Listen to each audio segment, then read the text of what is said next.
semuanya, kembali lagi dengan aku Ica Arunikesa Asyifa. Hari ini kita akan belajar tentang sejarah nih. Hari ini Ica juga sedang bersama Om Imam sebagai staf Dinas Kebudayaan Jupel di Sparbud Jember. Kita akan tanya-tanya nih sama Om Imam. Oh iya, ingat ya, di Jember itu tidak cuman kaya pariwisata, budaya, dan ekonomi kreatif, tapi juga kaya sejarahnya juga nih. Sekarang kita bakalan tanya-tanya sama Om Imam. Om Imam, apa sih tujuannya generasi pemuda mempelajari sejarah? Assalamualaikum warahmatullahi wabarakatuh. Kenalin, Adik Ica ya, dipanggil Adik Ica aja. Pentingnya belajar sejarah bagi generasi muda itu sebetulnya gini, sejarah itu sebagai sarana untuk sebagai sarana sumber inspirasi pengetahuan untuk memahami apa? Nilai-nilai luhur, tradisi, bahasa yang membentuk kita saat ini. Jadi kita bisa mengenal jati diri kita sendiri, jati diri lingkungan kita, jati diri bangsa kita dan negara kita. Terus kita bisa mengenal perjalanan para pendahulu kita, pahlawan kita, bagaimana membentuk Nusantara dan membentuk kita saat ini untuk bisa seperti saat ini menikmati hasil kerja keras mereka ya. Terus mengenal ideologi, perjalanan ideologi bangsa ini tuh ya. Terus sebagai apa? Sebagai cerminan kita maju enggak nih gitu. Kita jalan terus enggak sih, apa ya, merefleksi sebagai cermin kita gini. Misalkan begini ya, tak kasih begini, kemarin Ica bisa masuk menjuarai apa namanya lomba vokal, lomba nyanyi ya, juara 1 itu kan sejarah kemarin ya. Tapi itu bisa jadi acuan kita besok terus enggak dengan prestasi kita. Itu paham ya maksudnya ya. Bisa jadi sejarah itu bisa membuat apa ya, acuan kita untuk terus atau tidak. Tapi yang pastinya harus terus, sebagai generasi muda ya harus berjalan terus untuk lebih maju, bergiat kembang dengan fondasi yang sudah kita bangun dulu. Tuh. Siap Om. Sekarang Ica mau tanya lagi nih, apa aja sih sejarah yang ada di Jember? Banyak. Jember itu ada banyak peninggalan ya. Dari mulai masa prasejarah. Prasejarah itu ada Paleolitikum, ada Neolitikum, ada Megalitikum. Jember punya semua, terutama Megalitikum ya. Terus yang kedua apa? Masa klasik. Terus yang ketiga masa kolonial. Terus yang keempat masa kemerdekaan. Jember kaya sekali. Jadi mulai masa megalitik, masa klasik, ya masa kolonial. Masa kolonial itu apa sih? Ya Pak, apa masa kolonial? Masa penjajahan Belanda sama Jepang. Dimulai dari VOC, terus Inggris. Kita pernah dijajah berapa bangsa ya? Mulai dari Inggris ya, Spanyol, terus Portugis, Belanda yang paling lama ya, sampai terakhir Jepang. Itu ada semua di Jember ada. Termasuk kita mundur lagi ke belakang, masa klasik yang kayak itu, masa-masa era-era kerajaan, Jember juga punya. Terus masa-masa kemerdekaan itu setelah kita dari kolonial, masa pembangunan juga banyak di Jember. Tuh, kaya sekali Jember. Oh, banyak ya? Iya. Sekarang Ica mau tanya juga nih, peninggalan Jember itu apa aja? Gimana? Peninggalan di Jember itu ada apa aja? Peninggalan di Jember itu begini deh Ica. Alam Jember itu sangat kaya ya. Jadi sebelum kita mengenal wisata, alam Jember itu kaya.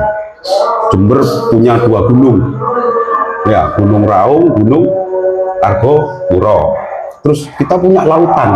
Dulu rumahnya Ica kan di situ ya, di Ambulu. itu pantai itu. Jadi kita punya kekayaan gunung, sungai, dan pantai. Itu yang membentuk budaya kita dan membentuk peradaban Jember. Ada banyak kearifan lokal di situ. Terus peninggalan-peninggalannya apa saja? Yaitu peninggalan megalitik di gunung-gunung itu, kayak watu apa namanya, Mas?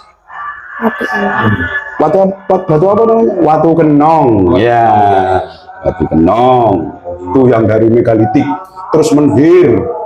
Itu dari peradaban lama ya. Terus apa lagi? Batu kubur. Apa? Dolmen. Batu kubur itu sarkofagus. Jadi orang dulu itu memakai peralatannya masih pakai batu, di kuburnya di batu. Jadi banyak di Juplang, di Arjasa sana, terus di Srino, terus di ini mana, Sekute, itu banyak. Itu yang masa megalitik. Ya, di masa klasik banyak. Candi Deres, itu di mana, di Gunung Mas. Terus situs Beteng, ya itu peninggalan era-era Majapahit. Terus di Sidomekar ada, terus di Ambulu, di Pontang itu ada bekas candi. Di tempatnya Ica dulu ada itu peninggalan yang sangat luar biasa. Terus termasuk ini di situs Keranjingan, dan bukti-buktinya banyak. Apa? Banyak prasasti. Di Jember itu ada prasasti yang ada ya. Kalau yang bilang banyak sih, tapi kita ngomong yang ada ya. Prasasti Lumbung itu di Silo, aksaranya aksara Brahmi. Ya, Jember punya aksara Brahmi. Terus prasasti Watugong di Ramibuji, itu prasasti huruf Palawa, itu abad-abad ke-7 sampai abad ke-8. Tua banget ya Jember ya. Terus prasasti Langsepan ini ada berapa itu? 1, 2, nanti tunjukin sama Om Imam. 1, 2, 3. Itu aksaranya aksara Kawi. Kawi masih standar ya. Terus prasasti Congapan. Ayahnya pernah ke sana juga sama Om Imam dulu. Apa prasasti Congapan itu aksaranya aksara Kawi kuadrat. Aksaranya sudah timbun. Dan itu nggak standar lagi aksaranya, maksudnya nggak biasa. Karena dibikinnya timbun. Jadi memang yang membuat itu orang-orang cerdas dan orang-orang yang punya jiwa seni tinggi. Terus prasasti apa lagi ya? Kemarin yang terbaru gitu, waktu kita sama ayahnya kemarin kita di Gunung Pasang ya Om ya. Gunung Pasang itu alhamdulillah kita menemukan, selain menemukan itu yang berukir itu juga ada inskripsi. Inskripsi itu apa inskripsi? Pak inskripsi. Inskripsi itu tulisan. Ya, tulisan di batu atau di lontar, itu namanya, pokoknya ada barang yang ada tulisan itu namanya inskripsi. Kita menemukan apa? Kawi kuadrat juga. Banyak masuk persebaran, pokoknya di Jember itu terhitung ada hampir 400 lebih. Iya, ada 400 lebih, tapi belum terdata. Udah didata tapi belum terregistrasi. Jadi penting nggak hanya mengenal pariwisata. Pariwisata itu cuma Watu Ulo misalkan ya, cuman kita di Papuma apa? Ya cuma lihat keindahan alam. Ada ekowisata, ya ekowisata dan agrowisata, itu kita mengenal apa namanya ya, tempat-tempat yang indah, terus ke kebun kopi, pertanian, jadi wisata juga. Terus ada story wisata. Nah, story wisata itu mempelajari tentang apa? Mengedukasi tentang nilai-nilai sejarah dan budaya. Itu story wisata. Terus ada tadi apa? Ekowisata, agrowisata, eduwisata, dan story wisata. Sebenarnya kayak begini, di Ica terus ngelencer sama ayahnya gini, itu story wisata, kecil-kecil. Story wisata dan eduwisata, bertanya tentang peradaban Jember, belajar tentang apa sih tempat kelahiran kita itu, Misalkan nanti di Ica jalan-jalan kemana, terus melihat, oh ini kok mengandung nilai sejarah ya, oh ini di Masjid Jame ini, terus di daerah alun-alun ada Masjid Jame, ada Gereja Santo Yusuf, ya ada gedung Pemkab ya, gedung Garuda, itu peninggalan sejarah semua itu. Ada nilai-nilai sejarah itu kita harus berpikir, dibangunnya gimana ya? Ini kok bisa bentuknya gini ya? Mengandung filosofi, itu harus dikenalkan nanti. Itu story wisata dan itu wisata. Bener, ternyata kayak tempat sejarah Kayak juga. banget. Sejarah makanan, udah. Iya, kita belajar. Misalkan begini. Apa namanya? Ini apa namanya ini sih? Terang bulan. Ini kan ada sejarahnya. Dari mana terang bulan ini asalnya? Kita kalau anak-anak muda sekarang enak tinggal makan ya. Di Ica nggak suka coklat ya. Padahal di Jember komoditi paling besar juga coklat. Jadi kita tahu ada unsur coklatnya. Oh, Jember punya coklat. Di mana? Di perkebunan atau di PDP apa ya? Siapa yang bangun? Belajar sejarah lagi ya. Mulai zaman masa apa? Zaman masa Belanda. Selain coklat ada apa lagi? Makanan juga ada sejarahnya. Kita kalau yang muda-muda tinggal makan saja. Wah, enggak enak. Padahal pemimbang kalau ngomong sejarah itu merinding. Karena apa ya? Orang-orang dulu itu membuat untuk siapa sih? Makanan ini untuk siapa sih? Ayo, apa dibuat untuk yang buat martabak sendiri? Buat siapa dia membuat? Buat semua. Ya, buat semua. Mencari nafkah ya. Dia membuat sesuatu untuk masa depannya, untuk anak-anaknya. Terus untuk ya yang suka ya dikasih, ya dibeli. Itu kan bukan untuk dirinya sebenarnya. Untuk siapa? Untuk kita. Untuk kita kan. Jadi kita tinggal makan saja. Masa kita yang sebagai generasi muda hanya makan saja? Kan enggak. Bagaimana mengembangkan ini? Masa besok aku jadi vokalis enak, terus tinggal nyanyi tok? Kan enggak, yang penting jadi vokalis apa? Sebelum menjuarai, apa yang Ica lakukan? Latihan. Belajar itu yang penting.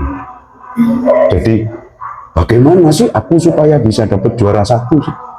Belajar, latihan, terus mendengarkan ciptaan orang, lagu-lagu dahulu. Itu kan sejarah. Ciptaan orang-orang dulu, di Ica mendengarkan lagu kan? Itu hasil karya siapa?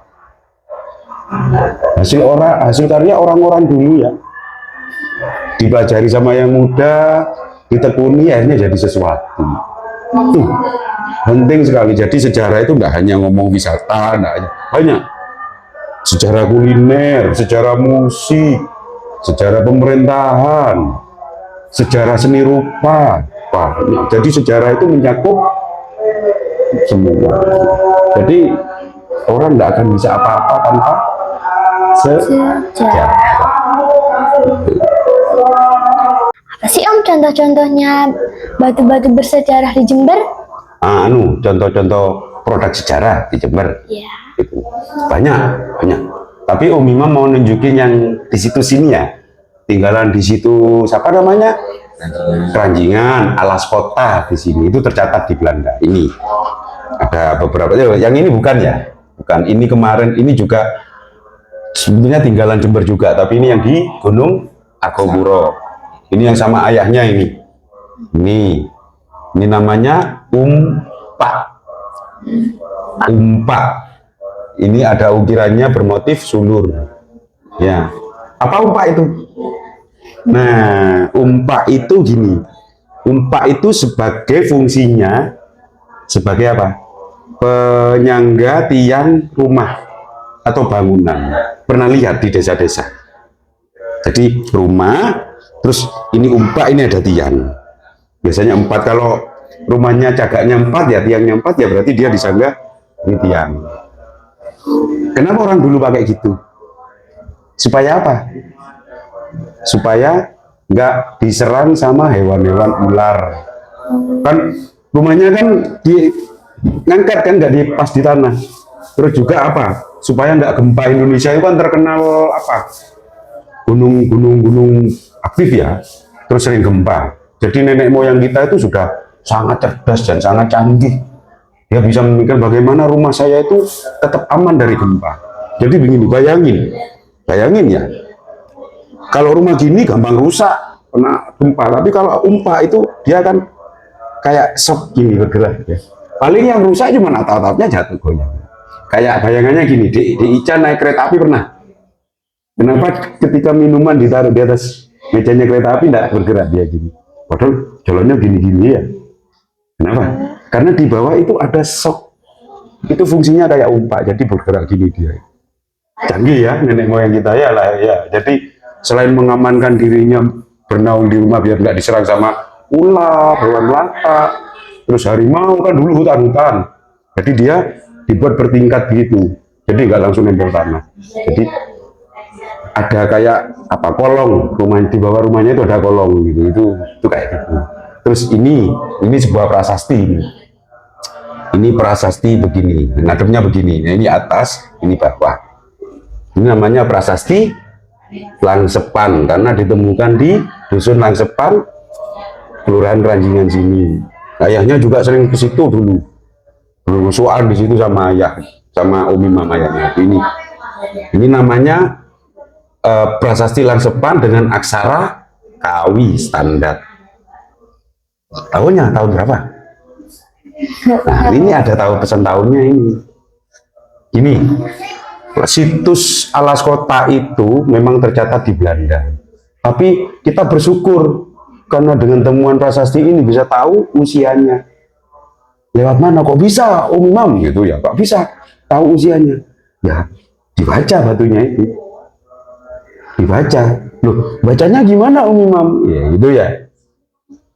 Ya, harus belajar. Belajar untuk membaca prasasti itu namanya ilmunya apa? Epigrafi. Ya. Terus sama paleografi. Jadi itu yang belajar tentang memang spesifik tentang huruf-huruf atau aksara kuno. Ya, jadi harus tahu ini. Jadi ada ahlinya. Ya, ahlinya yang membaca waktu itu Pak Ismail Lutfi ya. Pak Ismail Lutfi yang membaca ini, yang meneliti ini. Jadi dibaca ini. Bacanya begini. Sang Marucana. Ini nama tokoh. Sang Marucana. Ya, Marucana itu nama tokoh. Sang itu gelar sebetulnya, kayak Sang Saka merah putih, ya. Sang anak atau sang ayah, ya gitu ya. Nama aslinya Marucana. Nah, terus Marwa Ihuma. Ini Marwa Ihuma. Ya. Baris ketiga Tanarataka. Ya. Terus ada dua versi bacaan. Pertama, Pak Ismail Lutfi membaca Hatu Damgat. Ya. Nah, terakhir ternyata di bawah dibaca Hata Ngamgap. Tapi di versi epigraf lainnya membacanya Tata Ngamgaga. Ya. Jadi ada dua versi ya. Hatu Ngamgap sama Tata Ngamgaga. Nah, yang terakhir ini angka tahun ini. 9, 8, 9. Jadi aksara Kawi itu bentuk 9 begini. 8 kayak begini. Ya, 8 begini. Ya, kayak Romawi, kayak angka Romawi. Ya, kayak 5. Tapi kalau Kawi bukan dibaca 5 ini. Tapi 8. Tapi tahunnya bukan Masehi. Tapi 989 Saka. Ya, selisihnya sama Masehi berapa tahun? Sudah dikasih tahu sama ibu guru. Jadi ada selisihnya ya. Selisihnya Saka sama Masehi itu 78 tahun. Lebih tua Saka. Lebih tua ya Saka, lebih tua Saka. Selisih 78 tahun. Jadi ditambah. Ini misalkan gini ya. Tahun 989 Saka, ketemu tahunnya ya. Ditambah 78. Berapa? 989 ditambah 78. 1067 Masehi. Belum lahir, Cak. Umam juga belum lahir. Abad keberapa itu? Abad ke-11. Jadi kalau sudah 1001 itu masuk abad 11. Kalau 1000 itu abad 10. Jadi tahun 900 sampai tahun 1000 itu abad 10. Tahun 1000 sampai 1100 itu abad ke-11 gitu. Ini berarti ini abad ke-11. Tua banget ya Jember ya. Iya. Belum lagi yang Watu Gong. Ini juga sama ini. Sama dengan yang ini masih banyak lagi. Ini banyak lagi nih. Memang baik bisa baca ini. Ada bacanya ini. Om Swastiaaka Warsatita. Ini 9 ya. 9 itu Nawa sih sebetulnya. 9, 9, 4. Ya. Ini sih 994 ini. Berarti tahunnya ketemu. Om Swastiaaka. Tahun Saka Warsatita tahun 994 ya. Asada Masa, berarti tinggal nambahin ini tahun 994 tambah 78 berapa? 1000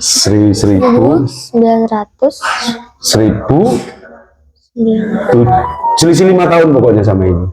Selisih 5 tahun. Iya, lebih tua ini. 1072 Masehi. Ini 1067. Ini 1072. Ini ada bulannya lebih lengkap ini. Ada bulannya, ada harinya, ada jamnya.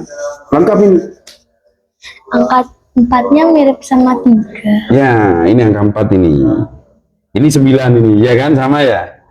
Ya. Tuh, ini tapi kalau dipanjangkan dibaca semua panjang ceritanya. Akan tahu sejarahnya desa, sejarahnya orang-orang lainnya. Oh, ternyata ini ya nilai-nilai pentingnya sejarah itu ya. Pentingnya belajar nilai-nilai sejarah itu kita tahu. Sejarah yang bentuk kita, ya yang tadi jelasin ya. Tahu. Terus di Wargapuro ternyata ada umpak juga ini. Ulirnya kok kayak begini ya Om ya. Ini juga tidak asal buat orang-orang dulu. Ini ulir-ulirnya itu. Apa sulur motifnya itu. Jadi identitas dari sebuah wilayah bisa dilihat dari aksara sama gambar atau ikonografi namanya. Banyak. Om, ini kok kayak ada ukairan atau huruf ini Om. Soalnya kotak-kotak. Tapi ini kayak huruf ini. Jumlahnya ada 4. Tuh, 2, 3, 4. 1, 2, 3, 4. Iya. Nah, ini memang ukiran ya.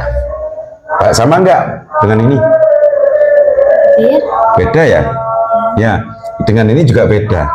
Jadi ini ada 1, 2, 3, 4 ya. Ini ukiran tapi jenisnya jenis ukiran aksara.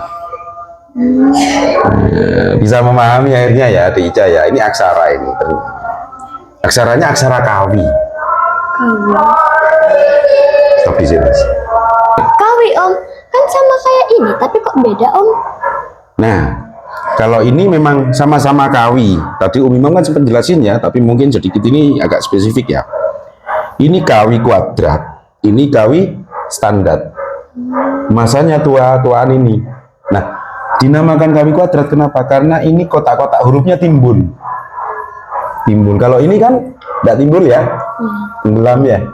Apa? Lebih cekung ke dalam. Kalau Kawi kuadrat ini dia timbul. Cuman ini mungkin aus ya. Jadi ini aksara Kawi kuadrat. Ini batu inskripsi Kawi kuadrat. Ini terbaca ini, masih bisa terbaca. Nih, ini lihat ya. Ini Imam masih ragu ini ya. Ini antara A atau Ma.